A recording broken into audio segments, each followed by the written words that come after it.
நண்பர்களே வணக்கம். நான் ஜெயமோகன் கதையில் தவற விட்ட ஒரே ஒரு கதை இருக்குது. மக்கள் மறந்துட்டு இருப்பாங்க அப்படின்னு நினச்சப்போ அமெரிக்காவிலேருந்து நான் ரொம்ப நேசிக்கிற, எனக்கு ரொம்ப பிடிச்சமான என்னுடைய தோழி காயத்ரி பப்ளிக்காக முகநூல்லே ஒரு 4 நாளைக்கு முன்னாடி ஒரு பதிவு போட்டிருந்தாங்க. பவா, ஒரே ஒரு தடவை 100 நாற்காலிகள் உங்கள் வாயால் கேட்டால் போதும் எனக்கு அப்படின்னு. காயத்ரி நான் ரொம்ப மதிக்கிறேன், நான் ரொம்ப நேசிக்கிற என்னுடைய ஒரு தோழி. நாங்கள் 2 பேரும் பார்த்துக்கிட்டு கூட இல்லை. ஆனால் என்னுடைய மேய்ப்பர்கள் புத்தகத்துக்கே அவங்க தான் முன்னுரை எழுதினாங்க. அவ்வளவு நுட்பமான ஒரு ரீடர் அவங்க. சரி, அவங்க சொல்லிட்டாங்களே அப்படின்னு நான் மறுபடியும் 100 நாற்காலிகள் எடுத்து படிக்க ஆரம்பித்தேன். உண்மையிலேயே எனக்கு நான் காலையிலேருந்து குளிக்கலை, பர்பஸாக குளிக்க வேணாம் அப்படின்னு எனக்கு தோணுச்சு. நான் குளிச்சுட்டா ஒரு வேளை எனக்கு ஏதாவது வடிஞ்சிருமோ அப்படின்னு மனசுக்குள்ளே இருக்கிறதும் சேர்ந்து ஒரு குளிர்ச்சியான தண்ணி பட்டா வடிஞ்சிருமோ அப்படின்னு தோணுச்சு. நான் அந்த கதையை எங்கேருந்து ஆரம்பிக்கணும்னா, அது கதை இல்லை. ஏன்னா 25-30 வருஷத்துக்கு முன்னாடி ஜெயமோகனை கூப்பிட்டு நாங்கள் திருவண்ணாமலையில் ஒரு கூட்டம் போட்டப்போ கணேஷ் லாட்ஜுன்னு ஒரு லாட்ஜில் தங்கியிருந்தோம். அன்றைக்கி நைட்டு அப்போ ஜெயமோகன் இந்த கதை எழுதலை. இப்படி ஒருத்தரை பற்றி நான் ஒரு கதை எழுத போகிறேன் அப்படின்னு சொன்னார். அன்றைக்கி ராத்திரி ஃபுல்லாக நானும் ஜி குப்சாமியும் இந்த கதையை பற்றியே பேசியிருந்தோம். என்னென்னா, இதை ஜெயமோகன் எழுதாமல் இருக்கலாம் அப்படின்னு எனக்கு தோணுச்சு. அவர் சொன்னார், அப்போ இந்த பதிவு வேணாமா அப்படின்னு கேட்டார். பெரிய விவாதத்துக்குரிய ஒரு விஷயந்தான். என்னென்னா, அப்போ பத்திரிகைகள்லாம் கேரளாவில் ஒரு செய்தியாக வந்த செய்தி தான். கோட்டயத்தினுடைய கலெக்டர், அப்போ ப்ரெசன்ட் கலெக்டர் உள்ளே அவர் மண்டே பென்ஷன் வாங்கிக்கிறாரு. வெளியே கலெக்டருடைய அவங்க அம்மா கலெக்டருடைய 2 பசங்களை வச்சுன்னு பிச்சை எடுத்துனுக்கிறாங்க. இப்படி ஒரு செய்தி எல்லா பத்திரிகைகள்லேயும் வந்துச்சு. பயங்கர ஷாக்காக இருந்துச்சு அந்த செய்தி. அதுதான் பேஸ், அதுதான் ஜெயமோகன் இந்த கதையை பற்றியான நாட் அப்படின்னு எங்களுக்கு சொன்னது. இந்த கதையை எங்கேருந்து ஜெயமோகன் ஆரம்பிக்கிறார்னா, அவர் கலெக்டர். நான் தான் அந்த கதை சொல்ல போகிறேன். என் பேர் தர்மசீலன். தர்மசீலன் அப்படின்ற என் பேர் எங்கள் அம்மா அப்பா வச்ச பேர் இல்லை. எங்கள் அப்பாலாம் எனக்கு யாருன்னே தெரியாது. எங்கள் அப்பாவை நான் பார்த்ததே இல்லை. எங்கள் அம்மா மட்டும்தான் தெரியும். எங்கள் அம்மா எனக்கு வச்ச பேர் காப்பன். சுவாமி பிரஜானந்தா எனக்கு வச்ச பேர், மடத்தில் வச்ச பேர் தான் தர்மசீலன். அதுக்கப்புறம் சர்டிஃபிகேட்டில் என்ன ஸ்கூலில் சேர்க்கும்போது எல்லாமே தர்மசீலன்ற பேர் தான் வந்துச்சு. அன்றைக்கி சாயங்காலம் ஆஃபீஸில் சாயங்காலம் ஒரு 4 மணி இருக்கும். உட்காந்து நிறைய கோப்புகளில் கையெழுத்து போட்டுனே இருந்தேன். பக்கத்துலேயே நின்று கோப்புகளில் கையெழுத்து வாங்கியிருந்த குஞ்சன் நாயர் சார், நான் தரவாட்டு விசாரிச்சிட்டேன் சார், அது எனக்கு அம்மை தான் அப்படின்னு ஆரம்பிக்கிறார். நான் கையெழுத்து போட்டுனே அவரை நிமிந்து பார்க்குறேன். இல்லை சார், 2-3 பேர்கிட்ட விசாரிச்சிட்டேன், நானே சைக்கிள் எடுத்துன்னு போய் பார்த்துட்டு வந்துட்டேன். அது அங்கே பக்கத்துலேயே கழுத சந்தை இருக்குது சார், அதுக்கு பக்கத்தில் தான் அந்த கவர்மெண்ட் ஆஸ்பத்திரியினுடைய பணங்கள்லாம் போட்டு வைக்கிற கூடம் இருக்குது சார், அதுக்கு பக்கத்தில் ஒரு இடம் இருக்குது சார். அங்கே இந்த குத்துயிரும் கொலையுயிருமா முனிசிபாலிட்டிக்காரங்க டெய்லி ரோட்லேருந்து எடுத்துன்னு போடுவாங்களே சார், அந்த மாதிரி ஆட்கள் இருப்பாங்க. 2-3 நாளில் நிறைய பேர் செத்துருவாங்க. அப்புறம் தூக்கி பணக்கிடங்களை போட்டுருவாங்க.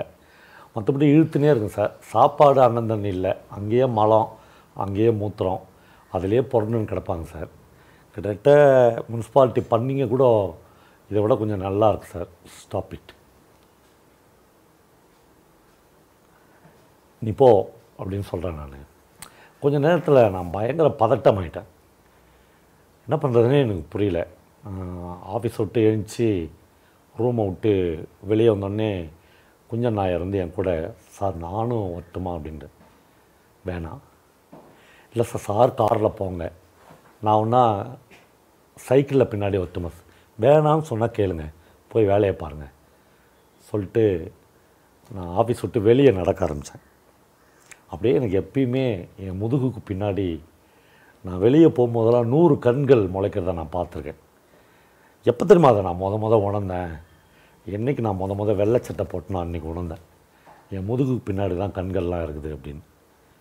எவ்வளோ பேர் பின்னாடி மனுஷனுக்கு கண் இருந்தால் எவ்வளோ விஷயத்தை பார்க்க முடியுது. அது எவ்வளோ பெரிய வரப்பிரசாதம். இந்த ஆஃபீஸில் என்னை முன்னாடி விட்டுட்டு எவ்வளோ பேர் என்னை பார்த்து சிரிக்கிறாங்க, எவ்வளோ பேர் என்னை பற்றி கேலி பேசுகிறாங்க, எல்லாமே தெரியும் எனக்கு. நான் காரில் உட்காந்துக்கின உடனே ஒரு சிகரெட் தேடினேன். காரில் சிகரெட் இல்லை, என் பாக்கெட்லேயும் இல்லை. சுபா என் கண்ணில் படுற எந்த இடத்துலையுமே சிகரெட் வைக்கக்கூடாது அப்படின்னு ஆர்டர் போட்டிருப்பாள். அதில் எங்கேயுமே இல்லை. கொஞ்சம் தூரம் போய் காரை நிறுத்திட்டு காரில் உட்காந்துனே ஒரு கடைக்காரன்ட்ட சொல்லி ஒரு பேக்கெட்டு வில்ஸ் கொடு அப்படின்னு வாங்கி வச்சுக்கினேன். சிகரெட் எனக்கு ரொம்ப தேவையான ஒன்றா இருந்துச்சு. அரை மணி நேரத்தில் அந்த கவர்மெண்ட் ஆஸ்பத்திரிக்கு போயிட்டேன். அப்படியே என்னுடைய கார் உள்ளே நுழைஞ்ச உடனே இந்த ஆஸ்பத்திரியே பரபரப்பானதை நான் பார்த்தேன். எல்லோரும் ஓடுறாங்க, முடியாடுறாங்க. ஒரு டியூட்டி டாக்டர் எனக்கு பவ்யமாக நின்று சல்யூட் அடிக்கிறாரு. என் பேர் மாணிக்கம் சார். மாணிக்கம், இங்கே மார்ச்சுரிக்கு பக்கத்தில். ஆமாம் சார், முனிசிபாலிட்டிக்காரங்க டெய்லி 10 பேர் 5 பேர் தூக்கி போடுவாங்க. அந்த மாதிரி எடுத்துன்னு நாங்கள் போட்டவங்களாம் அங்கே தான் இருப்பாங்க சார். உள்ளே ரூம் இருக்காது, வெளியே பாய் போட்டு போடுவோம். கொஞ்சம் பேர் தரையிலே போட்டு வைப்போம். 2 நாள் 1 நாளில் போயிடும் சார். அப்புறம் அவங்ககிட்டே சொன்னோம்னா அவங்க எடுத்துன்னு போய் அடக்கம் பண்ணிடுவாங்க. சார் எதாவது விசாரணைங்களா அப்படின்னு கேட்டாங்க. இல்லை, அங்கே பார்க்கலாமா அப்படின்னு சொல்கிறேன். அவர் என் கூடயே நடந்து வர்றார். எனக்கு என்ன பேசுறதுனே தெரில. அது ஒரு ஹாஸ்பிட்டல், என் கூட ஒரு டாக்டர் வர்றாரு, நான் ஒரு டிஸ்ட்ரிக்ட் கலெக்டர். எதுவுமே என் மைண்டில் இல்லை. அங்கே ஒரு சிகரெட் பற்ற வச்சுங்க. கொஞ்சம் தூரம் போயின்னா என்னால் அந்த நாத்தத்தை சகிக்கவே முடியல. நாத்தத்திலே வளர்ந்தவன் நான். நாத்தத்திலே பிறந்து நாத்தத்திலே வளர்ந்த எனக்கே அந்த நாத்தத்தை சகிக்க முடியல. ஏன்னா நடுவில் கொஞ்ச நாள் அந்த நாத்தெல்லாம் இல்லாத வாழ்ந்துட்டேன். அது இந்த 3 எழுத்து ஐஏஎஸ் என்ற 3 எழுத்து, சிவில் சர்வீஸ், ஏசி கொடுத்த ஒரு சுகந்த மனம், இது இது நாத்தம்னு என்னை சொல்ல வச்சிச்சு. அப்புறம் போய் அங்கே நின்னா கிட்டத்தட்ட நான் பார்த்ததெல்லாம் மனித உருவில் இருந்த புழுக்கள் தான். அப்படியே வளர்ந்த புழுக்கள் மாதிரி நெளிஞ்சிக்கின்னு ஈனசுரத்தோட சீழ் ஒழுக, மூத்திரமும் மலமும் அதுக்குள்ளே மனுஷங்களை பார்த்து அப்படியே அதிர்ந்துட்டேன். அப்படியே என் கண் தேடுது. மாணிக்கம் என்னவோ பரபரப்பாக அவனும் என் கூடையே பதட்டமடையான். ஒரு தூணுக்கு பக்கத்தில் கிட்டத்தட்ட உடம்புல ஒரு பொட்டு துணி கூட இல்லாத மல்லாந்து படுத்து கிடந்த அந்த ஒரு கருப்பான 6 அடி உயரத்தில் இருக்கிற உருவத்தை பார்த்தோன்னே நான் கண்டுபிடிச்சிட்டேன். அம்மா அப்படின்னு சொன்னேன். மாணிக்கம் அதிர்ந்துட்டார். சார், எங்கள் மேலே எந்த தப்புமே இல்லை சார். நான் எஸ்சி சார். நான் டாக்டருக்கு படித்து 18 வருஷம் ஆச்சு சார். எனக்கு எப்பயுமே இங்கே தான் சார் டியூட்டி போடுறாங்க. கிட்டத்தட்ட இது ஒரு தோட்டி வேலை தான் சார். எவ்வளவு பாலிட்டிக்ஸ் உள்ளே இருக்குது தெரியுமா சார். இவங்க அம்மானு எனக்கு தெரியாது சார். ஒன்றும் பிரச்சனை இல்லை. மாணிக்கம், நீங்கள் எனக்கு ஒரு ஹெல்ப் பண்ணுறீங்களா? சொல்லுங்கள் சார். அவங்கள தூக்கின்னு போய் கொஞ்சம் குளிக்க வச்சு ஒரு நல்ல ட்ரெஸ் சேஞ்ச் பண்ணி வைங்க. நான் ஒரு ப்ரைவேட் ஹாஸ்பிட்டலில் அட்மிட் பண்ணிடுறேன் அப்படின்னு சொன்னேன். இந்த உடனே சார். அதுக்கப்புறம் என்னால் அங்கே நிற்க முடியல. கொஞ்சம் தூரம் திரும்பி வந்தோடனே மாணிக்கம் என்கிட்ட சொன்னார், சார் எல்லாமே நடந்துன்னு இருக்கு சார், எல்லாமே ரெடி பண்ணிட்டாங்க சார். நான் என்ன பண்ணுறதுன்னு தெரியாமல் 3வது சிகரெட்டுக்கு போகும்போது சுபாகிட்டேருந்து எனக்கு ஃபோன். என்னாச்சு, நீங்கள் அந்த லேடியை பார்த்தீங்களா அப்படின்னு. பார்த்துட்டேன். ஒரு ப்ரைவேட் ஹாஸ்பிட்டலில் அட்மிட் பண்ணலான்னு முடிவு பண்ணிட்டேன். வெரி குட், நல்ல டிசிஷன். உடனடியாக நம்ம டாக்டர் இந்திராவுடைய நர்சிங் ஹோமில் அட்மிட் பண்ணிவிடுங்க அப்படின்னு சொல்லுகிறார். ஆனால் அட்மிட் பண்ணால் அம்மா பொழைச்சிக்குவா அல்லது அம்மா மறுபடியும் எழுந்துச்சி உட்காந்துருவா அப்படின்ற எந்த நம்பிக்கையும் எனக்கு இல்லை. அம்மாவுடைய வயிறுலாம் உப்பிச்சு, கை கால் எல்லாமே வீங்கிருந்துச்சு. யூரின் போய் 4 நாள் ஆச்சுன்னு டாக்டர் மாணிக்கம் சொன்னார். அவ்வளோதான், அந்த கடைசி ஸ்டேஜ். ஆனால் எனக்கு ஒவ்வொரு துளியிலையும் நான் ஞான குருவாக வணங்குற பிரம்மானந்தா சுவாமிகள் அவ்வளோதான் என்னை படிக்க வச்சார். அவருடைய ஆசிரமத்தில் தானே நான் வளர்ந்தேன். அவர் சொன்னது எனக்கு ஞாபகம் இருக்குது. தர்மா, எந்த கட்டத்திலையும் மட்டும் அம்மாவை கைவிட்டுறாதரா, அவங்க கூடயே இரு, அவங்கள என்றைக்கும் ஒதுக்கிடாதன்னு சொன்ன அந்த வார்த்தை வந்து அம்மாவை கைவிடவே முடியல. ஒரு ஆம்புலன்ஸில் அம்மாவை ஏற்றும் போது பார்த்தேன், அவளுக்கு ஒரு வெள்ளை புடவை கட்டியிருந்தாங்க. அதை மீறி சிறுநீரா நினமா சீழான்னு தெரியல, அந்த ட்ரெஸ் முழுக்க வடிஞ்சுனே இருந்துச்சு. ஆம்புலன்ஸை வர சொல்லிட்டு நான் டாக்டர் இந்திராவுடைய நர்சிங் ஹோமுக்கு போனேன். அப்புறம் இவங்க தான் எங்கள் அம்மா அப்படின்னு சொன்னோடனே அவங்க அவசரமாக ட்ரீட்மெண்ட்லாம் ஆரம்பித்தாங்க. ஆனால் எந்த ஹோப்பும் இல்லை. வீட்டுக்கு வரும்போது ராத்திரி 10 மணி. அதுக்கு நடுவில் அந்த ஒரு பேக்கெட் வில்ஸுமே காலியாகிருந்துச்சு. வீட்டுக்கு வந்தோடனே சுபா கேட்டா, என்னாச்சு? இல்லை, இன்னும் 2 நாளோ 3 நாளோன்னு டாக்டர் சொல்கிறாங்க. ஆனால் அந்த 2 நாளும் 3 நாளும் நான் எங்கள் அம்மா விட்டுற முடியாது. அவளுக்கு எனக்கு என்ன சொல்கிறதுனே தெரியல. அவளும் ஒரு வகையில் பாவம் தான். உங்களுக்கு சுபாவை பற்றி நான் அறிமுகப்படுத்தலைல்ல. நான் கலெக்டராக வரும்போது அவள் வந்து ஒரு உதவி செய்தி மக்கள் தொடர்பு அதிகாரி, ஒரு சாதாரண போஸ்ட்.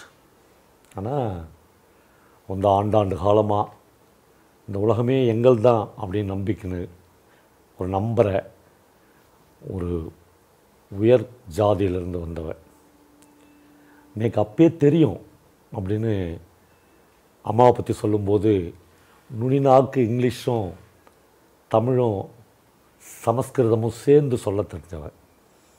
அப்படி ஒரு கலர், அப்படி ஒரு அழகு. ஆனால் ஏதோ ஒரு வகையில் சுபாவுக்கு நான் தேவைப்பட்டிருக்கேன். ஆமாம், என்ன வகை அப்படின்னு தெரியாத அளவுக்கு முட்டாள் இல்லை நான். ஒரு சாதாரண உதவி மக்கள் தொடர்பு அதிகாரியாக இருந்தால் வந்து இன்றைக்கி இந்த டிஸ்ட்ரிக்ட்லேயே முக்கியமான ஆஃபீஸர். இந்த எல்லா படிநிலைகளுக்கும் என் பேருக்கு பின்னாடிக்கிற அந்த 3 எழுத்து தான் காரணம் அப்படின்னு எனக்கு தெரியும். நான் ஒரு வகையில் அவளும் பாவம்தான். கதவை திறந்து பார்த்தேன், பிரேம் உள்ளே தூங்கின்னு இருந்தான். நைட்டு படுக்கும்போது தூக்கமே வரல. மறுபடியும் எழுந்துச்சு வெளியே போய் சிகரெட் பிடிச்சின்னு இருந்தேன். நான் போய் அம்மா கூட இருக்கட்டுமா அப்படிங்கிறேன். பைத்தியமா உனக்கு, ஒரு டிஸ்ட்ரிக்ட் கலெக்டர் போய் நீ அங்கே இருப்பியா அப்படின்லாம் என்னை திட்டினான். இல்லை, திடீர்னு அம்மா தூக்கத்தில் அவங்களுக்கு வந்து நினைவு வந்து எழுந்துச்சி பிரேமை பார்க்கணும் அப்படின்னு சொல்லிட்டு நான் என்ன பண்ணுறதுன்னு கேட்டேன். இடியட் அப்படின்னு என்னை திட்டினான். ஒரு வகையில் நான் இடியட் தான். எங்கள் அம்மா எப்பயுமே சொல்கிற ஒரு வார்த்தை இருக்குது, என்னை பார்க்கும்போதெல்லாம் சொல்கிற வார்த்தை, காப்பா வேணாண்டா, இந்த சட்டையெல்லாம் கழட்டி போட்டுறா, வேணாம், இதெல்லாம் தம்புராங்க உட்கார்றா, சேர்றா, இதில் உட்காரா காப்பா, என் கூட வந்துரு அப்படின்னு என்னை எப்போ பார்த்தாலும் கூப்பிடுவாள். அம்மா எங்கே கூப்பிட்றான்னு எனக்கு தெரியும். எங்கள் சமூகம் வந்து ராத்திரியில் மட்டும்தான்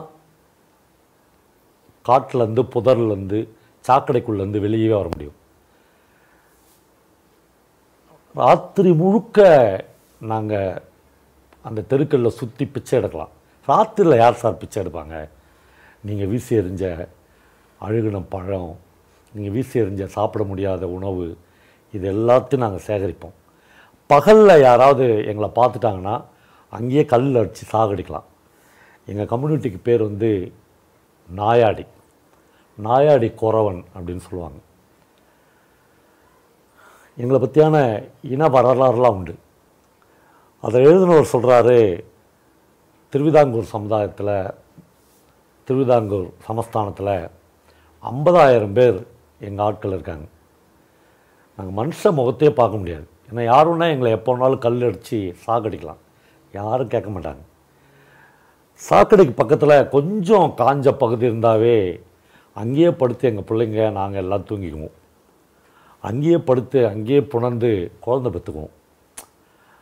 ரொம்ப வருஷம் பொறுத்து, 40-50 வருஷம் பொறுத்து பகலில் திருவனந்தபுரம் பஜாரில் பிச்சை எடுக்கிறதுக்கு எங்களுக்கு ஒரு அனுமதி கிடச்சிச்சின்றதே எங்கள் சமூகத்தின் மீது பாய்ச்சின மிகப்பெரிய வெளிச்சமாக நாங்களாம் கருதுனோம்.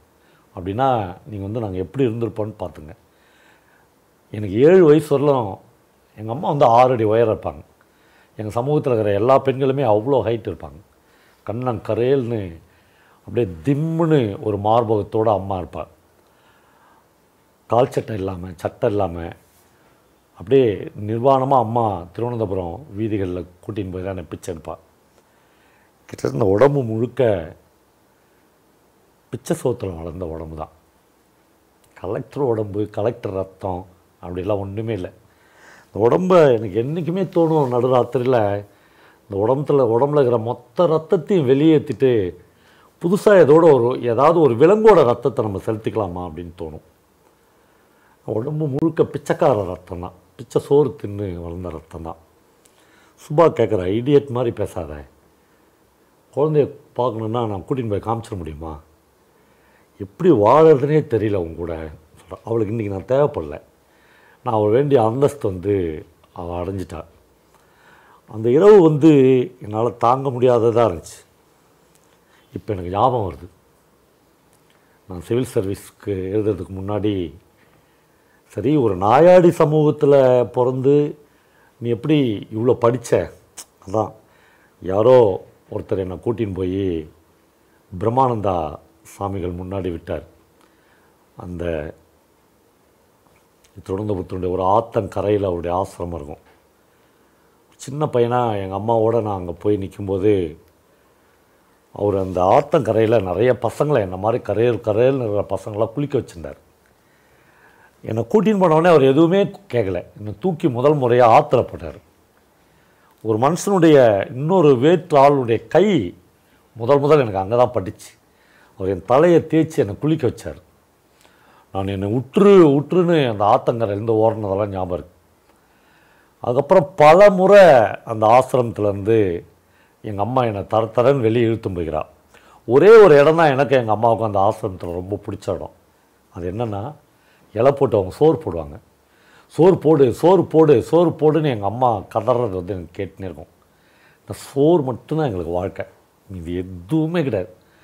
ஆனால் என் பிள்ளை என்கிட்ட கொடுத்துருங்க அப்படின்னு எங்கள் அம்மா எப்பயுமே என்னை கூட்டின்னு போவாள். எப்படியாவது நான் திட்டுத்தனமாக மறுபடியும் அந்த ஆசிரமத்துக்கு வந்துடுவேன்.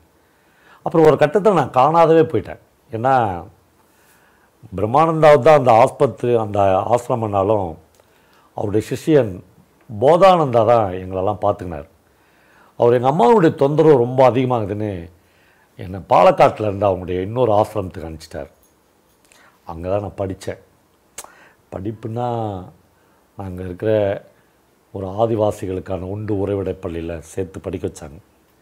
ஒரு கூகையை உட்காந்துக்கிற மாதிரி நான் என்னுடைய வகுப்பறையில் உட்காந்துப்பேன். என்னோட 2 கண்கள் மட்டும்தான் வெளியே தெரியும். அப்படியே இருட்டாக உட்காந்து பாடத்தெல்லாம் கவனிப்பேன். உங்களுக்கு தெரியுமா, அந்த ஹாஸ்டலில் நான் ஒரு நாள் கூட கழிப்பறைக்கு போகிறதுக்கு எனக்கு மட்டும் அனுமதியே இல்லை.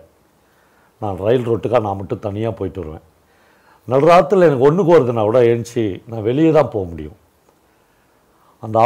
அந்த ஹாஸ்டலில் இருக்கிறவங்க எல்லாமே பழங்குடி பையங்க தான். நான் பழங்குடியிலும் பழங்குடி, நாயாடியிலும் நாயாடி குறவன்லேயும் நாயாடி குறவன். நான் ஒரு கட்டத்தில் நான் எம்ஏ பொருளாதாரம் படிச்சிட்டேன். அதுக்குள்ளே எத்தனை அவமானம், எத்தனை நிராகரிப்பு, எத்தனை வெளியேற்றல், எத்தனை காரி துப்பல், எல்லாத்தையும் தொடச்சி போட்டுக்குவேன். என் உடம்புல பட்ட எல்லா அவமானத்தையும் நான் தாங்கிக்குவேன். என்னை பெரியசாமி பார்க்கணுன்னு சொன்னாங்க அப்படின்னு ரயில் ஏற்றி திருவனந்தபுரத்துக்கு கூட்டின்னு போனாங்க. கிட்டத்தட்ட ஒரு வெள்ளைக்காரன் தான் அப்படியே ஒரு தூக்கின்னு சேரில் உட்கார வச்சான். ஒரு 90 வயசு இருக்கும். உடம்புலாம் படன்னு ஆடுது. ஒரு எலும்புக்கூடு மாதிரி அவர் உட்காந்து, படிச்சிட்டியா தர்மா அப்படின்னு கேட்டார். எனக்கு என்ன சொல்கிறதுனே தெரியல. எத்தனை வருஷம்டா நீங்கள் ஓடினே இருப்பீங்க, ஒரு சேர் போட்டு உட்காரணுண்டா அப்படின்னு அவர் தான் சொன்னார். அவர் சொன்னார், சிவில் சர்வீஸ் படி அப்படின்னு சொன்னார். சரி சாமி, சிவில் சர்வீஸ் தாண்டா நமக்கான எல்லா அதிகாரத்தையும் கொடுக்கும் அப்படின்னு சொன்னார். ஆனால் என் வாழ்க்கையில் அவர் சொன்னதில் அப்படிலாம் நடக்கலை அப்படின்றத நான் புரிஞ்சுக்கினேன். அவர் சொன்னார், ஒருவேளை நீ படிக்க போகிறதுக்கு முன்னாடி எனக்கு ஏதாவது ஆகிடும், என் சாவுக்கு வரேன் அப்படி இப்படின்னு வந்துடாத, உன்னுடைய ஒரே கொள்கையும் கோட்பாடும் நீ படிக்கணும், அவ்வளோதான் அப்படின்னு சொன்னார். அப்போ தான் அவர் சொன்னார், உங்கள் அம்மாவை மறந்துடாதரா தர்மா, அந்த அம்மா எங்கே இருந்தாலும் தேடி கண்டுபிடிச்சிடு. எங்கே இருப்பா? திருவனந்தபுரத்தில் ஏதோ ஒரு தெருவில் பிச்சை எடுத்துனுப்பா. ஏதாவது ஒரு இடத்துல ஒரு கல்யாண மண்டபத்துக்கு வெளியே யாராவது வீசி அடித்த எச்ச சோத்தை சாப்பிட்டுனுப்பா. எங்கேயாவது ஒரு சாக்கடைக்கு உள்ளே தேடி பார்த்தா சாக்கடைப்படாத ஒரு இடத்துல படுத்துனுப்பா. அம்மாவை தேடுறது ஒன்றும் பெரிய விஷயம் இல்லைன்னு எனக்கு தோணுச்சு. கரெக்டாக சிவில் சர்வீஸ் இன்டர்வியூக்காக நான் ட்ரெயின் அன்றைக்கி சாமி ஜீவசமாதி ஆகிட்டார் அப்படின்னு சொன்னாங்க. அவர் ஏன் சொன்னார் அப்படின்னு எனக்கு புரிஞ்சு அவருடைய வார்த்தை எல்லாத்தையுமே நான் நம்ப தொடங்கினேன். என் வாழ்க்கையிலே மறக்க முடியாதது என்னுடைய சிவில் சர்வீஸ் இன்டர்வியூ. பரீட்சையில் பாஸ் பண்ணி அந்த இன்டர்வியூ ஹாலுக்குள்ளே நுழையிறேன். 6-7 பேர் எல்லாமே சீனியர் ஐஏஎஸ் ஆஃபீஸர்கள். ஒருத்தர் ரொம்ப ரிலாக்ஸாக சேரில் உட்காந்துட்டு என்னுடைய பயோடேட்டாவை புரட்டி பார்க்குறாரு. ஃபைல் எடுத்து அப்படி டேபிளில் போட்டுனே சொல்கிறார், நாயாடி குறவர், நாயாடி குறவர், திருவனந்தபுரம் டிஸ்ட்ரிக்ட் அப்படின்னு சொல்லிவிட்டு அவ்வளோதான். அவர் அப்படி சொன்ன உடனே மற்ற எல்லாம் அங்கே உட்காந்து எல்லாருக்கும் நான் யாருன்னு தெரிஞ்சிடுச்சு. அப்புறம் என்கிட்ட என்ன கேட்கணும் அப்படின்னு தெரிஞ்சிச்சு. அவர் என்னை பார்த்து ஒரு கேள்வி கேட்டார். சென்குப்தா அப்படின்னு நினைக்கிறேன், ஒரு பெங்காலி அந்த ஐஏஎஸ் அதிகாரி பேர். அவர் கேட்டார், மிஸ்டர் தர்மபாலன், நீங்கள் ஒரு டிஸ்ட்ரிக்ட்டு கலெக்டராக போகிறீங்க. அந்த டிஸ்ட்ரிக்டில் ஒரு பெரிய ஜாதி கலவரம் நடக்குது. ஒரு பக்கம் உங்கள் ஜாதிக்காரங்க, இன்னொரு பக்கம் வேறு ஜாதிக்காரங்க. நீங்கள் யார் பக்கம் நியாயம் சொல்கிற இடத்துல நீங்கள் இருக்கிறீங்க, நீங்கள் யார் பக்கம் நியாயம் சொல்லுவீங்கன்னு கேட்குறாரு. எல்லாருக்குமே தெரியும் இதுக்கு ஒரே பதில் தான், நான் நடுநிலைமையாக இருந்து நீதி தவறாமல் நியாயம் சொல்லுவேன்.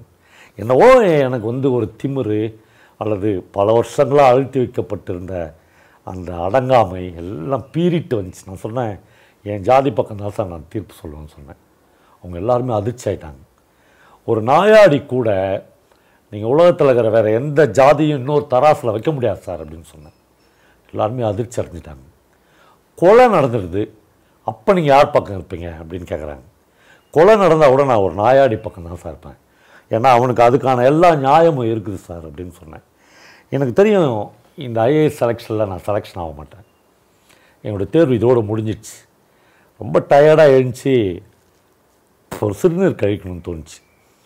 அந்த கேம்பஸ்லேயே ஒரு சிறுநீர் கழிச்சிட்டு கேன்டீனுக்கு போனேன். கேன்டீனுக்கு போய் ஒரு டீ வாங்கின்னு குடிக்கும்போது தான் இவரை எங்கேயோ பார்த்த மாதிரி இதே அப்படின்னு அதே ஆஃபீஸரை பார்த்தேன். சார், ஐம் சென்குப்தா, நீங்கள் எங்கேயோ போயிடாதீங்க, யூ ஆர் செலக்டட், சாயங்காலம் இன்னொரு இன்டர்வியூ இது உங்களுக்கு அப்படின்னு சொன்னார். எனக்கு ஆச்சரியமாக ஆயிடுச்சு, நம்ம எப்படா செலக்ட் ஆனோம் அப்படின்னு. அவர் சொன்னார், யூ மிஸ்டர் தர்மன், நான் என்னை தவிர யாருமே உங்களுக்கு மார்க் போட மாட்டாங்கன்னு நினச்சேன். ஆனால் ஒரே ஒருத்தர் தவிர மீது எல்லாருமே உங்களுக்கு நல்ல மார்க் போட்டுக்கிறாங்க அப்படின்னு சொன்னார். இந்த லாஜிக் எனக்கு புரியல. அப்போ அந்த லாஜிக்கை மிஸ்டர் சென்குப்தாவே உடைச்சி சொன்னார், ஒன்றுமே இல்லை மிஸ்டர் தர்மன், நாங்கள் ஒவ்வொருத்தருமே எங்களை இந்த சமூகத்தில் ஒரு முற்போக்காளராக காட்டிக்கிறதுக்கு ட்ரை பண்ணினே இருக்கிறோம். அந்த முயற்சி தான் எனக்கு இருந்துச்சு, அதனால தான் நான் உங்களுக்கு மார்க் போட்டேன். அப்புறமா தான் என் கூட இருக்கிற ஐஏஎஸ் அதிகாரிகளுக்கு அது இருந்துக்குது, அதனால தான் அவங்களும் மார்க் போட்டுக்கிறாங்க. ஒரே ஒரு பிரச்சனை நடக்காத வரலும் எனக்கு உங்கள் பேரில் ஒரு பிரச்சனையும் இல்லை அப்படின்னு அவர் சொன்னார். நான் உடனே ஆர்வமாக, என்ன சார், என் பொண்ணை நீங்கள் பொண்ணு கேட்காத வரலும் எனக்கு எந்த ப்ராப்ளமும் இல்லை அப்படின்னு சொன்னார். அப்படி தான் நான் செலக்ட் ஆகி வந்தேன். ஃபஸ்ட் அப்பாயின்மெண்ட் மதுரையில் தான் ஃபஸ்ட் அப்பாயின்மெண்ட் ஆனேன். ஃபஸ்ட்டு போய் அந்த சீட்டில் உட்காந்தோடனே, ஒரு கலெக்டர் சீட்டில் உட்கார்றதுன்றது ஒரு நாயாடி மாதிரியான ஒரு ஆட்களுக்கு இந்த ஜென்மத்திலே அதான் ஃபஸ்ட்டு. உட்காந்தோடனே ஃபஸ்ட்டு எஸ்பியை கூப்பிட்டு எங்கள் அம்மாவனுடைய அங்க அடையாளம் சொல்லலாம் சொல்லி, திருவனந்தபுரத்தில் எங்கேயாவது தெருவில் பிச்சை எடுத்து நிற்பாங்க, எங்கள் அம்மான்னு சொல்ல முடியுமா என்னால், அவங்கள போலீஸ் அனுப்பிச்சு கூட்டின்னு வர முடியுமா அப்படின்னு கேட்டேன். அடுத்த நாள் காலையில் ஆஃபீஸில் நான் மண்டே பென்ஷன் வாங்கின்னு இருக்கும்போது போலீஸ் ஜீப் நிற்கிறத என் ஜன்னல் வழியாக பார்த்தேன். உள்ளேருந்து முதல்ல ஃப்ரண்ட் சீட்லேருந்து ஒரு போலீஸ்காரன், ஒரு எஸ்ஐ இறங்குறான். இறங்கடி தேவடியா அப்படின்னு எங்கள் அம்மா தலையை பிடிச்சி இழுத்து வெளியே கிடாசுறான். நாரை முண்டை அப்படின்றான். ஷூ காலில் எட்டி எட்டி உதைக்கிறான். அவன் வந்து, ஐயா தர்மதுரை வேணாம் ஐயா, என்னை அடிக்காதீங்க, நான் ஒன்றும் பண்ணலன்னு கதறான். அவனுக்கு தெரியாது அவங்க எங்கள் அம்மான்னு. நான் வந்து என் பியூன் அனுப்பிச்சி அவங்கள மட்டும் உள்ளே கூட்டின்னு வா அப்படின்னு சொன்னேன். அவங்க உள்ளே கூட்டின்னு வந்தோடனே நிறைய பேர் மண்டே பென்ஷன் கொடுக்குறதுக்காக நிற்கிறாங்க. ஒரு ஐஏஎஸ் அதிகாரிக்கு நீ கடைசி வரல ஒரு அதிகாரம் மிக்கவன் அப்படின்ற வார்த்தை தான் திரும்ப திரும்ப அவனுடைய கேரியர் முழுக்க சொல்லி கொடுக்கப்பட்டுக்கினே இருக்கும். அதை தான் நாங்கள் பல பேர் அந்த அதிகார போதை கொஞ்சம் கொஞ்சமாக எங்களுக்கு ஏறப்பட்டுக்கினே இருக்கும். கடைசி எங்கள் விஓ வரலும் அது ஏறும். நமக்கு என்ன அதிகாரம் இருக்குது, நாம் எத்தனை பேர் அதிகாரம் செலுத்தலாம் அப்படி எல்லோரும் நிற்கிறாங்க. இந்த மண்டே பெட்டிஷன்ஸ்லாம் நான் வாங்குகிறேன். எனக்கு தெரியும் இந்த பெட்டிஷன்ஸ்லாம் வாங்கி ஒன்றுமே ஆக போகிறதில்லைன்னு. ஆனால் எல்லாருக்கும் நான் பார்க்குறேன். ஐயா தர்மதுரை அப்படின்னு சொல்கிற குரலுக்கு நான் செய்கிறேன். அம்மா நான் பார்த்துக்கிறேம்மா, அம்மா நான் உங்கள் புள்ள மாதிரிம்மா, இந்த வார்த்தைகள்லாம் சொல்லி நிர்வாகம் எங்களுக்கு கற்றுக் கொடுத்துருச்சு. எங்கள் அம்மாவை இழுத்துன்னு வந்து உள்ளே விட்டோன்னே எங்கள் அம்மாவுக்கு ஒன்றுமே புரியல. நம்ம எங்கே வந்துக்கிறோம், ஏன் நம்மளை கூட்டின்னு வந்தாங்க, ஏன் நம்மளை அடித்தாங்க, நாம் ஒழுங்காக தானே பிச்சை எடுத்துருந்தோம், எதுக்கு ஒரு போலீஸ் ஜீப் வந்து நம்மளை கூட்டின்னு வந்துச்சு, நம்ம எங்கே திருடணும், எதுவுமே புரியல. அம்மா வந்தோடனே நான் என் சீட்லேருந்து எழுந்துச்சி போய் அம்மாவை தொட்டேன். அம்மா அப்படியே பதறி விழுகிச்சு. ஐயோ வேணாம், யார் அப்படின்னு கேட்கு. அம்மா நான் காப்பம்மா உன் புள்ளம்மா. அவளுக்கு புரியவே இல்லை. ஒருவேளை மனநல பாதிக்கப்பட்டுக்கிறாளா ஒன்றுமே எனக்கு புரியல. யாருன்னு மறுபடியும் கேட்டால் நான் காப்பம்மா, நீ பெத்த புள்ளம்மான்னு சொல்கிறேன். அந்த மண்டே பென்ஷன் வாங்குறதுக்கு நிற்கிறவங்க எல்லோரும் எங்களை பார்க்குறாங்க. எல்லாருக்கும் கொஞ்சம் நேரத்துக்கு முன்னாடி என் பேரில் எல்லாருக்கும் இந்த ஒரு பயமும் மரியாதைங்கிறது அது அப்படியே வடியுது. அப்படியே இப்படி ஒரு பிச்சைக்கார பொம்பளை ஒரு யாரோ ஒரு நரிக்குறவர்கிட்ட வாங்கின ஒரு பாவாடையை மட்டும் அம்மா கட்டினுக்கிறான். அவன் மேலே வந்து ட்ரெஸ்ஸே இல்லை. நான் வந்து அவளை அப்படியே அணைச்சி பிடிச்சிக்கிறேன். எனக்கு பிரம்மானந்தா சொன்னது அப்படியே ஞாபகம் வருது. அம்மா மட்டும் விட்டுறாதரா, எல்லா கட்டத்துலையும் கூடயே வச்சுக்கோ. பல நூற்றாண்டு காலமாக ஓடினே இருக்கேன். ஒரே ஒரு சேர் போட்டு உக்காருன்னு சொன்னார்ல, அந்த வார்த்தை ஒழிச்சுனே இருக்கா. அப்படியே பண்ண இப்போ கொஞ்சம் நேரம் பொறுத்து அம்மா வந்து என்னை வந்து அடையாளம் கண்டுபிடிச்சிட்டா. காப்பா அப்படின்னா அந்த நிமிஷம் என் வாழ்க்கையில் மறக்க முடியாத நிமிஷம். சொன்னோடனே ஒரு நிமிஷம் நான் காப்பா அப்படின்ட்டு என்னை பார்த்துட்டு, ஐயோ சேரு நமக்கு இல்லை, இந்த சேரில் நார்க்கு இதெல்லாம் வேணாண்டா, இதில் உட்கார வா நம்ம போகலாம், சட்டை கேட்டுன்னு கத்துறா. சட்டை கட்டிட்டுமா, சட்டை கட்டுறா, என் கூட வா நம்ம போகலாம். எங்கே போவா அப்படின்னு எனக்கு தெரியும். ஒரு ஹோட்டலாக ஒரு வீடாக பிச்சை எடுக்க கூட்டின்னு போவா. அவளுக்கு இந்த சட்டை பிடிக்கல, அவளுக்கு இந்த நாற்காலி எந்த இல்லைன்னு தெரியும்.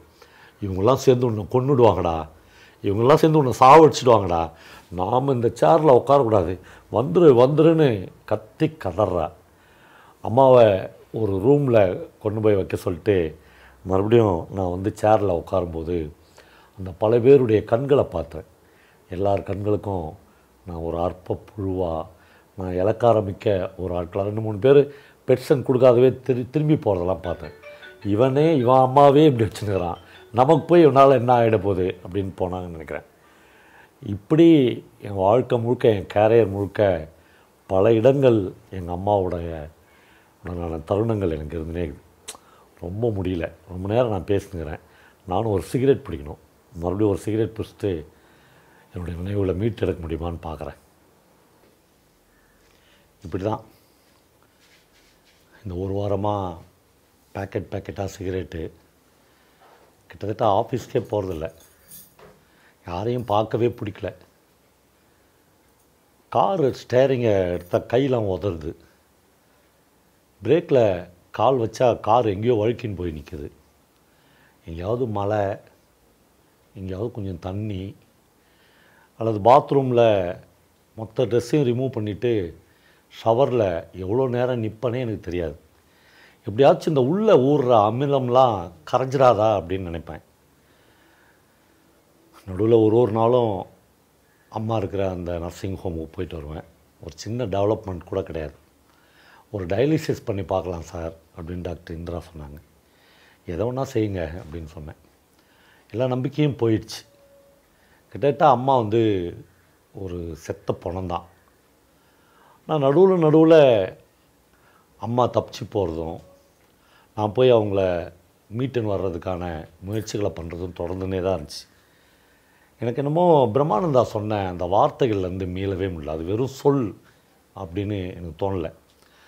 அவர் அந்த வார்த்தையை சொல்லும்போது கிட்ட கூப்பிட்டார். என்ன கூப்பிட்டு என் தோளில் கை வச்சார். ஒரு முதிய பறவையினுடைய இறகு மாதிரி அந்த கை வந்து என் தோளில் பட்டுச்சு. அவருடைய வார்த்தையை மீறவே கூடாதுன்னு தான் ஒரு தடவையும் நான் என் அதிகாரத்தை பயன்படுத்தி, அதிகாரம்னு சொல்லும் போதே எனக்கு சிரிப்பாக இருக்குது. நான் கலெக்டர் தான், ஆனால் எந்த அதிகாரமும் எனக்கு இருக்கிறதா தெரியல. என்னுடைய ஆணைகள் எதுவுமே நிறைவேற்றப்பட்டதாக எனக்கு ஞாபகமே இல்லை. கோபத்தில் சில நேரங்களில் நான் ஒரு மிருகமாக மாறியிருக்கேன். பல பேரை சஸ்பெண்ட் பண்ணியிருக்கேன். 2வது நாள் எனக்கு மேலே இருக்கிறவங்கள போய் பார்த்து அவங்க அதுக்கான ரீஇன்ஸ்டேட்டட் ஆர்டர் வாங்கிட்டு வந்துடுவாங்க. நீ என்னடா பெரிய மயிறு அப்படின்னு அர்த்தம் அதுக்கு. ஆனால் இதெல்லாம் சகிச்சுன்னு நான் வந்து வாழ்க்கையில் போயின்னே இருந்தேன். அதே மாதிரி தான் ஒரு தடவை எஸ்பிகிட்ட சொல்லி மறுபடியும் அம்மாவை தேடி கண்டுபிடிச்சி கொண்டு வர சொன்னேன். ஒரு நடுராத்திரியில் எங்கள் வீட்டில் லைட்லாம் போட்டோம். போலீஸ் ஜீப்பில் வந்து கிட்டத்தட்ட எங்கள் அம்மாவையும் இன்னும் 2 பேரையும் உருட்டி விட்டாங்க. அப்பயும் அவங்களுக்கு அவங்க தான் எங்கள் அம்மான்னு தெரியாது. யாரோ அக்யூஸ்ட், யாரோ ஒரு நாயாடி அக்யூஸ்ட்டுங்க 3 பேரை பிடிச்சின்னு வர சொல்லிக்கிறார் கலெக்டரு அப்படின்னு தான் தெரியும். எங்கள் அம்மா கூட அப்போ 2 கிழவனுங்க வந்திருந்தாங்க. 3 பேரையும் எங்கள் பங்களாவுக்கு முன்னாடி இருந்த அந்த பூங்காவில் அப்படி தள்ளி விட்டுட்டு போலீஸ் ஜீப்போ நான் தான் போக சொன்னேன். நான் கிட்ட போய் அம்மா நான் காப்பம்மா அப்படின்னு மறுபடியும் ஆரம்பித்தேன். அந்த 2 பேரும் ரொம்ப நல்ல நினைவில் இருந்தாங்க. காப்பா, இந்த சட்டெல்லாம் உனக்கு வேணாண்டா, இதெல்லாம் கழட்டி போட்டுருவா, எங்கள் கூடயே வந்துடு அப்படின்னாங்க. ஒரு கட்டத்தில் தனியாக நிற்கும்போது இந்த சட்டையெல்லாம் கழட்டி போட்டு இவங்க கூட போயிடலாமா அப்படின்னு கூட எனக்கு தோணியிருக்கு. அது என்னுடைய இண்டிவிஜுவல் விஷயமா இருந்துச்சு. ஒரு பக்கம் சுபா, அவள் பக்கத்துக்கான நியாயங்கள் இருந்துனே இருந்துச்சு. எல்லாத்தையும் மீறி பங்களாவில் இருக்கும்போது எங்கள் வீட்டில் வேலை செய்கிறவங்கக்கிட்ட சொல்லி அவங்க 3 பேருக்கும் சோறு போடும்போது ஒரு ஆவேசமான மிருகங்கள் மாதிரி அவங்க ஆகிறத நான் பார்த்துருக்கேன். போடு போடு போடு போடு அப்படின்னு அவங்க சாப்பிட்றத நான் பார்த்துருக்கேன். அவ்வளோதான். அவ்வளோ நேரம் தான் அவங்களுக்கு வந்து எங்கள் வீட்டில் இருக்கணும்னு தோணுச்சு. அவங்களுக்கு வந்து ஒரு 4 சுவத்துக்குள்ளே படுக்கவே முடியல. அப்புறம் எங்கள் கார் ஷெட்டில் படுக்க வச்சு பார்த்தோம், வராண்டாவில் படுக்க வச்சு பார்த்தோம். எதுவுமே ராத்திரி முழுக்க அவங்க 3 பேருமே எழுந்துச்சி பிச்சை எடுக்க போயிடுவாங்க. காலையில் அந்த பிச்சை எடுத்த சோறு, பிச்சை எடுத்தனா ஆட்கள்கிட்ட போயிடல, வீசி எறியறதை தான் எடுத்துன்னு வருவாங்க. அப்படி ஒரு நாள் என் பையன் பிரேம்க்கு எங்கள் அம்மா வந்து ஒரு அழுகின பழத்தை ஊட்டி விட்டதை நானே பார்த்தேன். துடிச்சிட்டேன். இதெல்லாம் சகிச்சுன்னு சுபாவால் இருக்கவே முடியல. நான் வந்து இது ஒரு தீர்வு காணு, இல்லைனா நான் என் பையனை கூட்டின்னு போயிடுறேன், என்னால் முடியல டியர் அப்படின்னு சொல்லுவாள். என்ன பண்ண சொல்கிற, எங்கேயாவது ஒரு ஹோமில் சேர்த்து விடு. எத்தனை ஹோம்லேயே சேர்த்து பார்த்துட்டோம், எங்கேயுமே அவளை யாருமே வச்சுக்க முடியல. அவள் பறந்துனே இருந்தா. எங்கள் வீட்டில் வச்சுருந்த அந்த பீரியட்லாம் நரகம்தான். எல்லாத்தையுமே பொறுத்துக்கின என்னால் ஒரே ஒரு விஷயந்தான் பொறுத்துக்கவே முடியல.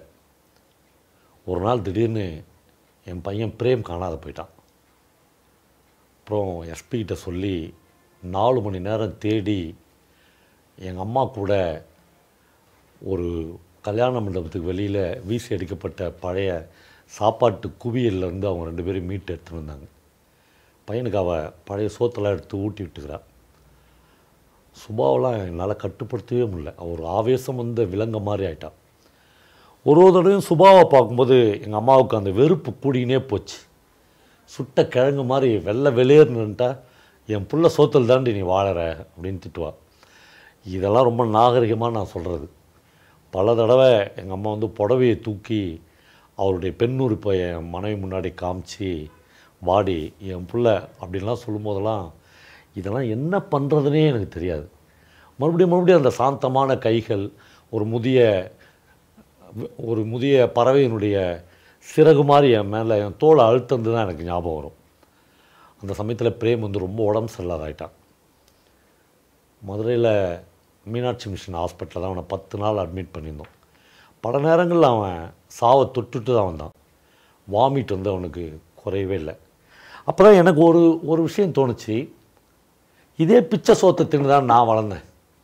இதே பிச்சை சோறு தானே என் உடம்புலையும் ரத்தமாக ஓடுது. எனக்கு ஏன் ஒன்றும் ஆகலை? ஏன்னா என் பையன் வேறையாக வளர்க்கப்பட்டுக்கிறான். என் பையன் வேறையாக வாழ கற்றுனுக்கிறான்.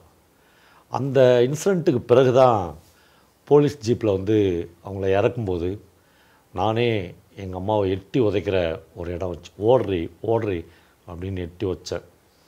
எங்கள் அம்மா என் காலை பிடிச்சின்னு காப்பா வேணாண்டா, உதைக்காதரா என்னன்னு கதறும் போதெல்லாம் அதுக்கப்புறம் என்ன பண்ணுறதுனே ஒரு கையால் ஆகாதவனாக நான் நின்றுட்டேன். அதுக்கப்புறம் அம்மா மறுபடியும் போயிட்டாங்க. ஒவ்வொரு நாளும் இந்த ரண வேதனையில் நான் வாழ்ந்துனே இருக்கேன். ஒவ்வொரு நாளும் எனக்கு யாரோ ஒருத்தர் என்னை ஞாபகப்படுத்தினே இருக்காங்க. நீ நாயாடி குறவன் தானே, நீ இந்த சேருக்கு தகுதியானவன் தான். நான் கரெக்டாக எனக்கு ஞாபகம் வருது. அந்த சென்குப்தான்ற அந்த பெங்கால் IAS ஆஃபீஸர் அவர் எல்லாம் சொல்லிவிட்டு வெளியே வரும்போது சொன்னார், மிஸ்டர் தர்மன், ஒரே ஒரு விஷயத்தில் எனக்கு உங்கள் பேரில் கொஞ்சம் வருத்தம் தான் அப்படின்னு சொன்னார். என்ன சார் அப்படின்னு கேட்கும்போது, நீங்கள் இந்த துறையை தேர்ந்தெடுத்துக்க வேணாம், நீங்கள் ஒரு வாத்தியாராவோ அல்லது ஒரு டாக்டராகவோ போயிருக்கலாம். இந்த நிர்வாகத்துறை வந்து முழுக்க அதிகாரத்தாலும் அரசியலாலும் ஜாதியாலும் கட்டமைக்கப்பட்டது. இது எந்த சமயத்திலையும் உங்களை இழிவுபடுத்தினே இருக்கும். நீங்கள் அங்கே போயிட்டு இருந்தீங்கன்னா இந்த அவமானம் கொஞ்சம் குறைஞ்சிருக்கும் அப்படின்வார். அது எனக்கு ஞாபகத்தில் இருந்துனே இருந்துச்சு. ஆனால் அங்கே போன டாக்டர் மாணிக்கம் என்னவானா, மார்ச்சுரியில் ஒரு தோட்டி வேலை செஞ்சுன்னு இருக்கிறான்றது எனக்கு ஞாபகம் வந்துன்னு இருந்துச்சு. சிகரெட்டாக பிடிச்சி தள்ளினேன். ஒரு கட்டத்தில் மறுபடியும் அம்மா சொல்கிறது நியாயமோ, இந்த சட்டையெல்லாம் கழட்டி போட்டு இந்த பங்களாலாம் எனக்கு வேணாம் அப்படின்னு சொல்லிவிட்டு அம்மா கூடயே ஒரு நாயாடியாக மறுபடியும் திருவனந்தபுரம் தெருக்களில் போய் ஒரு வளர்ந்த மனுஷனாக நின்று ராத்திரியில் போய் வீசி எறிகிற பழைய சாப்பாட்டை தூக்கின்னு வந்து சாப்பிட்டு கொஞ்ச நாள் வாழ்ந்துட்டு செத்தரலாமா அப்படின்லாம் எனக்கு தோணியிருக்கும்.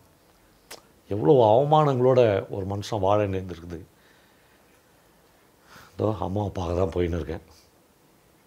அதே டாக்டர் இந்திரா வாசல்லே நிற்கிறாங்க. சுபா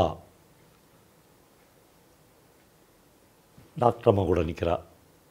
நீ காலையில் உனக்கு ஏதோ மினிஸ்டர் ப்ரோக்ராம் இருக்குது, வர முடியாதுன்னு சொன்னேன் அப்படின்னு கேட்டேன். இல்லை மினிஸ்டர் வரல, அதனால் நான் வந்தேன். இல்லை அந்த புவர் லேடியை காப்பாற்ற முடியாதுன்னு டாக்டர் இந்திரா சொல்கிறாங்க. அந்த புவர் லேடியை காப்பாற்ற முடியாதுன்னு எனக்கும் தெரியும். ஆனால் நான் நிர்கதியாக அந்த ஹாஸ்பிட்டலில் அவங்கள விட்டுற முடியாதுல்ல. அவளுடைய பகட்டான வாழ்க்கைக்கு அவளை எந்த வகையில் நான் குறை சொல்லவே மாட்டேன். அவளுடைய மனநிலையிலிருந்து நான் இந்த எல்லா விஷயத்தையும் பார்க்குறேன். ஒரு அதிகாரத்தின் உச்சத்தை தொட்டுட்டா போதும் அப்படின்னு நினச்சி தான் அவள் என் கூட வந்தாள். ஆனால் நான் அவளை காதலிக்கிற ஒரு பீரியட்லாம் எனக்கு ஞாபகம் வந்துச்சு. ஒரு நாள் ஒரு அறையில் என் சட்டையை கழட்டிட்டு நான் நிற்கும்போது அவள் கேட்டால், ஓ என்னை பால் அப்படின்னு கூப்பிடுவாள். பால், உன் உடம்புல என்ன இவ்வளோ காயம் அப்படின்னு கேட்டாள். எங்கள் அம்மா உடம்பை பார்த்தா நீ செத்தே போயிடுவேன். ஏன்னா எப்போ நாங்கள் வெளியில் வந்தாலும் யார் வேணாலும் எங்களை கல்லில் எடுத்து அடிக்கலாம், யார் என்ன வேணாலும் எங்களை தடி எடுத்து சாத்தலாம். எல்லா காயங்களையும் என் உடம்புலையும் இருக்குது. எங்கள் அம்மா உடம்புல என் உடம்பு மாதிரி 10 மடங்கு காயங்குது. அதெல்லாம் பார்த்து அவள் ரொம்ப அதிர்ச்சி அடைஞ்சிட்டான். ஒருவேளை இந்த அதிகாரத்துக்கு நம்ம ஆசைப்பட்டே இருக்க வேணாமோ அப்படின்லாம் கூட அவளுக்கு தோணியிருக்கலாம். ஆனால் அவள் பக்கத்தில் ஒரு சின்ன நியாயம் இருந்து நேர்ந்துச்சு. நான் பார்த்துக்கிறேன் சுபா, நீ போ அப்படின்னு. இல்லை நான் இன்னும் கொஞ்சம் நேரம் இருக்கிறேன், நீங்கள் ரொம்ப நேரம் அங்கே இருக்காதீங்க, டிஸ்ட்ரிக்ட் முழுக்க தான் ஒரே வாய்ஸ் காலாக இருக்குது தெரியுமா உங்களுக்கு அப்படின்னு கேட்டார். இருக்கட்டுமே, என்ன இருந்தாலும் அவங்க எங்கள் அம்மா தானே, பிரம்மானந்தா அவங்கள கைவிட்டுறக்கூடாதுன்னு சொன்னார்ல. ஒவ்வொரு வார்த்தையிலையும் ஒரு நாயாடி பையனை படிக்க வச்சு ஸ்கூலுக்கு அனுப்பி என்னை தேத்தி இவ்வளோ பெரிய ஒரு இடத்துக்கு என்னை கொண்டு வந்த அந்த மனுஷனுடைய அந்த சொல், அது வேதாகம சொல், அது வந்து அதை விட உயர்ந்த சொல். அப்படி ஒரு இடத்துல நான் அதை வச்சு காப்பாற்றுறேன் அப்படின்னு என் மனசுக்குள்ளேயே தோணுச்சு. எனக்கு தெரிஞ்சிச்சு இன்றைக்கி தான் அம்மாவுடைய கடைசி நாள் அப்படின்னு. திடீர்னு அந்த ரூம்லேருந்து காப்பா அப்படின்னு ஒரு குரல் கேட்டுச்சு. அப்படியே அலறி அடித்து அதுக்குள்ளே போய் நின்னேன். அம்மா எழுந்துச்சி உட்கார முயற்சி பண்ணான். நான் கொஞ்சம் நேரத்துக்குள்ளே அவள் தளர்ந்து மறுபடியும் படுத்துட்டாள். முதல் முறையாக அம்மாவுக்கு ஃபிட்ஸ் வந்து பார்த்தேன். கை கால்லாம் விக்கி விக்கி இழுத்துச்சு. நான் காப்பம்மான்னு கூட இருந்து அவள் காலெல்லாம் பிடிச்சி விட்டேன். 6 அடி உயரம், அப்படியே கண்ணங்கரேல்னு உருவம். அந்த திரேகத்தை நான் எப்படிலாம் பார்த்துக்கிறேன். ஆனால் ஒரு கிழவியாகி தோல்லாம் சுருங்கி ஒரு டெட் பாடியை ட்ரீட் பண்ணுற மாதிரியே தான் அந்த நர்ஸ் வந்து எங்கள் அம்மாவை ட்ரீட் பண்ணான். யாராக இருந்தாலும் அப்படி தான் ட்ரீட் பண்ண முடியும். கொஞ்சம் நேரத்துக்குள்ளே அவன் கண்களை அப்படியே பார்த்துனே இருந்தான். கண் நிலச்சி நின்றுடுச்சு. ஒரே ஒரு வார்த்தை மட்டும்தான் இப்போ எனக்கு ஞாபகம் வருது. இந்த நாயாடி கிழவியை புதைக்க போகிறோம். இந்த நாயாடி கிழவியை புதைச்சி முடிச்சுட்டு மறுபடியும் நான் இந்த சேரில் வந்து உக்காரணுன்னா இந்த ஒரு சேர் பத்தாது. இந்த மாதிரி எனக்கு 100 நாற்காலிகள் வேணும். அது ஒரே ஒரு வார்த்தை தான் திரும்ப திரும்ப என்கிட்ட ஒழிச்சுன்னு இருக்கு. நான் இன்றைக்கி டிஸ்பென்சரிக்குள்ளே நுழையும் போது அம்மாவை பார்க்குறது குஞ்சன் நாயர் வந்தார். அப்போலாம் அம்மாவுக்கு லேசாக நினைவு இருந்துச்சு. குஞ்சன் நாயரை பார்த்த உடனே ஒரு கல்லை கண்ட தெருநாய் மாதிரி அம்மா கூனி குறுகி அப்படியே பயந்து நடுங்கினா. தம்புரானே கொஞ்சம் கஞ்சி வேணும் அப்படின்னு கேட்டா. அப்படி கேட்கும் போதெல்லாம் அம்மாவுடைய வலது கால் வந்து இன்னும் விரைப்பாகி நீண்டதை பார்த்தேன் நான். ஒரு கணம் அப்படியே அதிர்ச்சியாகி அவருடைய உடம்பு வந்து அதிர்ந்து அடங்குனதை பார்த்தேன். நர்ஸ் வந்து நாடி பிடிச்சி பார்த்தா. என்னை பார்த்தா எல்லாமே அடங்கிடுச்சு அப்படின்றது எனக்கும் புரிஞ்சிச்சு. இந்த சமயத்துலேயும் எனக்கு என்னுடைய ஞான குரு பிரஞ்ஞானந்தா சுவாமிகள் சொன்னது தான் ஞாபகம் வந்துச்சு. அவர் எப்பயுமே இதை தான் சொல்லுவார். தர்மா, நீ உட்காரணும்.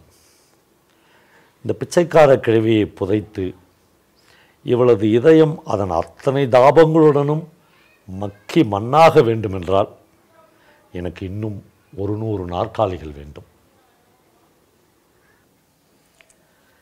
இந்த ஒட்டுமொத்தமான கலெக்டர் வாழ்க்கையில் ஒன்று தெரிஞ்சுக்கினேன். என்னென்னா, ஒரு குமஸ்தாவை கூட என்னால் ஏவ முடியாது. இந்த அதிகாரத்துடைய சகல அடுக்குகளும் எனக்கு எதிராக தான் இருந்துச்சு. எல்லாருமே ஏதோ ஒரு வகையில் என்னை பார்த்து பின்னாடி சிரிச்சினே தான் இருந்தாங்க. ஒரு சிரிக்கப்படும் உதடுகளுக்கு முன்னாடி தான் நான் கலெக்டர் சீட்டில் உட்காந்துருந்தேன்றது புரிஞ்சிச்சு. ஆனால் கொஞ்சம் கொஞ்சமாக நான் ஒரு மிருகமாக மாறினே இருந்ததை நான் உணர்ந்தேன். யார்த்தையும் பேசுகிறதில்ல, யார்த்தையும் சிரிக்கிறதில்ல, யார்த்தையும் கனிவாக நடந்துக்கிறதில்ல. வேறு மாதிரியான ஒரு மூர்க்கத்தனம் எனக்கு வந்து நேர்ந்துச்சு. எங்கள் அம்மாவை ஒரு தாய் பன்னி அப்படின்னு நான் வச்சுக்கினா, நான் ஒரு குட்டி பன்னிக்குரிய மூர்க்கத்தனத்தோடு தான் இருந்தேன். ஒரு நாள் ஆஃபீஸில் உட்காந்து இதுக்கு எதிராக ஏதாவது செஞ்சாகணும் அப்படின்ற வெறியில் அந்த ஆஸ்பத்திரி, அந்த கழுதை சந்தைக்கு பக்கத்தில் இருக்கிற அந்த மார்ச்சொரி, அந்த மார்ச்சொரிக்கு பக்கத்தில் குத்துயிரும் கொலையுருமா எங்கள் அம்மா மாதிரி போடப்பட்டு இருக்கிற பல மனிதர்கள், அவங்க ஒரு மனுஷங்களாகவே இல்லை. இந்த அரசாங்கத்தினுடைய பல நன்மைகளில் அவங்களுக்கு எதுவுமே செய்ய முடியாதா? நல்ல கட்டடங்கள், நல்ல வசதிகள் எதுவுமே அவங்களுக்கு இருக்காதான்னு ஒரு பெரிய ரிப்போர்ட் எழுதி சீஃப் செக்ரட்டரிக்கு, மெடிக்கல் செக்ரட்டரிக்கு எல்லாருக்கும் அனுப்பிச்சேன். ஏதோ என்னுடைய அதிகாரம் கொஞ்சமாச்சும் வேலை செய்யணும்னு நம்பினேன். வேலை செஞ்சிச்சு. அன்றைக்கி ஆஃபீஸ்க்கு போகும்போது ஏராளமான போஸ்டர்கள் ஒட்டப்பட்டு இருப்பதை பார்த்தேன். எனக்கு எதிரான போஸ்டர்கள். ஏன்னா இந்த இடைப்பட்ட நாட்களில் நான் நிறைய பேருக்கு மெமோ கொடுத்துருந்தேன். கொஞ்சம் பேரை சஸ்பெண்ட் பண்ணேன். அதுக்கான ரியாக்ஷன் அது. எங்கள் அம்மா வந்து ஒரு பிளாஸ்டிக் கோப்பையோடு திருவனந்தபுரம் வீதியில் பிச்சை எடுக்கிற படத்தை போட்டு, அம்மாவை பிச்சை எடுக்க வைத்து விட்டு, அதிகாரம் உனக்கு ஒரு கேடா, மாவட்ட நிர்வாகம் உனக்கு கீழா என்றெல்லாம் கேட்டு போஸ்டர்கள் ஒட்டியிருந்தார்கள். கிட்டத்தட்ட அதிலிருந்து தப்பித்து கொள்ள நான் ஓடி போய் தான் என் சீட்டில் உட்கார வேண்டியதாகிடுச்சு. அப்படி ஓடி போகும்போது டாக்டர் மாணிக்கம் வந்து அந்த வராண்டாவில் நிற்கிறத பார்த்தேன். சொல்லுங்கள் மாணிக்கம். சார் 18 வருஷம் ஆச்சு சார் வேலைக்கு வந்து. 7 வருஷமாக ப்ரொமோஷனுக்கு வெயிட் பண்ணுறேன். ஆனால் எக்ஸ்ப்ளனேஷன் மெமோ சார்ஜ் மெமோன்னு என்னென்னவோ சொல்லி என்னுடைய ப்ரொமோஷனை தடுத்துனே இருந்தாங்க சார். இந்த அதிகாரத்துக்கு எதிராக ஏதாவது செய்யணுன்றதுனால தான் பல என்னுடைய எம்ப்ளாயீஸ் மேலே கோவத்தில் மெமோ சார்ஜ் மெமோ சஸ்பென்ஷன்னு சகட்டு மேனி கொடுத்துனே இருந்தேன். அது என்னுடைய இயல்பே கிடையாது. என்னுடைய உள் அழுத்தத்தை எப்படியாவது வெறியாக வெளிப்படுத்தினே இருந்தேன். ஒரு நாள் உட்காந்து ஆஃபீஸில் அந்த ஹாஸ்பிட்டல் பற்றி ஒரு விரிவான ரிப்போர்ட்டை எழுதினேன். Chief secretary, medical board director அப்படின்னு எல்லாருக்கும் காப்பி போட்டேன். டிஎம்ஓவுக்கு எல்லாருக்கும். ஏதாவது ஒன்று நடக்கும்னு நினச்சேன். நடந்துச்சு. அன்றைக்கி ஆஃபீஸ்க்கு போகும்போது எங்கள் அம்மா ஒரு பிளாஸ்டிக் கோப்பையோட பிச்சை எடுக்கிற படத்தை போட்டு போஸ்டர் அடிச்சுட்டாங்க. எங்கள் ஆஃபீஸ் வாசல் வரல அதை ஒட்டியிருந்தாங்க. அதை பார்த்து ரொம்ப மனசு தளர்ந்து போய் கிட்டத்தட்ட ஓடி போய் என் சீட்டில் உட்காந்துக்கலான்னு போகும்போது வராண்டாவில் மாணிக்கம் நின்று பார்த்தேன். டாக்டர் மாணிக்கம். அவர் சொன்னார், சார் நீங்கள் என்னை நம்பலையா சார் அப்படின்னு கேட்டார். எனக்கு புரியல. நான் கடவுளுக்கு மேலே ஆணையாக நான் நியாயமாக வேலை செய்கிறேன் சார். காலையில் 8 மணிக்கு வேலைக்கு வந்தால் நைட்டு 9 மணி ஆகும் சார் டியூட்டி முடிய. எல்லா வேலையும் முடிக்கிறேன். எதுவுமே இல்லை சார் எங்கள் ஹாஸ்பிட்டலில். பக்கத்துலேயே அனிமல் ஹஸ்பண்ட்ரி ஹாஸ்பிட்டல் இருக்குது. அங்கே போய் ஆன்டிபயோட்டிக் மருந்து வாங்கிட்டு வந்து மிச்சதை மீந்ததெல்லாம் இதுங்களுக்கு போட்டு விட்றேன். கிட்டத்தட்ட 7 வருஷமாக ப்ரொமோஷன் லிஸ்ட்டில் என் பேர் இருக்குது. ஆனால் எக்ஸ்ப்ளனேஷன் சார்ஜ் மெமோன்னு என்னை போட்டு அலக்கழிக்கிறாங்க சார். நான் இங்கேருந்து ரிலீவ் ஆகிடக்கூடாதுன்றதில் ஒரு பெரிய கூட்டமே எனக்கு எதிராக வேலை செய்கிறாங்க சார். இப்போ தான் சார் ட்ரிபுனலுக்கெலாம் போய் ஜெயிச்சு வெளியே போயிடலாம் அப்படின்னு நினைக்கும்போது தான் உங்கள் ரிப்போர்ட்டை காரணம் சொல்லி என்னை மறுபடியும் சஸ்பெண்ட் பண்ணிட்டாங்க சார் அப்படின்னு சொல்கிறான். நான் ரொம்ப மனசு உடைஞ்சிட்டேன். இல்லை டாக்டர் மாணிக்கம் அப்படின்னு என் கையை எடுக்கும்போதே மாணிக்கம் அந்த படியில் இறங்கி போயிட்டார். நான் என்ன சொல்ல வரேன்னு மாணிக்கம் கேட்கல. ஐயோ, உங்களுக்கு எதிராக நான் ஒரு வார்த்தை எழுதலை, சிஸ்டத்துக்கு எதிராக தான் நான் எழுதினேன் அப்படின்னு சொல்ல வந்தேன். பெருமரங்கள் விழுகிற போது இந்த மாதிரியான சிறு செடிகள் நசிஞ்சு போகிறத யாருமே தடுக்க முடியாதுன்னு எனக்கு தோணிச்சு. அம்மா வீட்டில் தங்கியிருந்த காலங்களில் ஒரே அழிசாட்டம் பண்ணுவாள். பிரேம் ரூமுக்குள்ளே வந்து அழுகின பழம் எங்கேயாவது வாங்கிட்டு வந்த சோறுன்னு அவனுக்கு ஊட்டி விட்டுருவாள். அப்படி நடந்துடக்கூடாதுன்னு நாங்கள் ரொம்ப எச்சரிக்கையாக என்னோட சுபா இருப்பாள். ஆனால் வீட்டில் வேலை பார்த்த வேலைக்காரிக்கிட்ட நான் சொல்லியிருந்தேன், அம்மாவை உள்ளேயே விடாத, ரூமுக்குள்ளே விடாத அப்படின்னு. ஆனால் அதெல்லாம் மீறி அம்மா சுபா ரூமுக்குள்ளே போய் அவருடைய புடவை, பாவாடை, நைட்டி, சில நேரங்களில் ப்ரா எல்லாத்தையும் எடுத்து அவள் போட்டுக்குவா. அதெல்லாம் பார்த்தா சுபா வந்து செத்துருவா. உடனே பார்த்து ஏதாவது சொல்லிட்டாருன்னா, இந்த வெள்ளைத்தோலை போட்டுன்னு என் மானம் மயக்கினேன், உனக்கு அவன் தாண்டி வேணும்னு அவன் ரத்தத்தை உறிஞ்சி தாண்டி நீ வாழற அப்படின்னு சொல்லுவாள். ஒரு நாள் ரூமில் என்னுடைய ஆண்குறியை கையில் பிடிச்சி, இது வழியாக தாண்டா அவன் உன்னுடைய ரத்தத்தெல்லாம் உறிஞ்சிராக்காப்பா, ஏன்டா அவனுக்கு புரியல அப்படின்னா. ரொம்ப அவமானப்பட்ட நேரங்கள், கணங்கள் அதெல்லாம். அந்த வேலைக்காரியை ஒரு நாள் நான் கடுமையாக கண்டித்தேன். உன் அம்மாவை உள்ளே விடக்கூடாதுன்னு தான் சொன்னேன், நீ ஏன் விட்ட அப்படின்னு. அவள் வந்து தப்பு தான் சார் அப்படின்ட்டு கிச்சனுக்கு போய் ஏதோ முனவனா. அந்த முனவன வார்த்தை என்னன்னு நான் உன்னிப்பாக கவனித்தேன். குறை புத்தி விட்டுட்டு போயிடுமா அப்படின்னா. செத்துட்டேன். வாழ்க்கையில் ஒவ்வொரு நாளாக இப்படி தான் நான் கடந்துன்னே இருந்தேன்.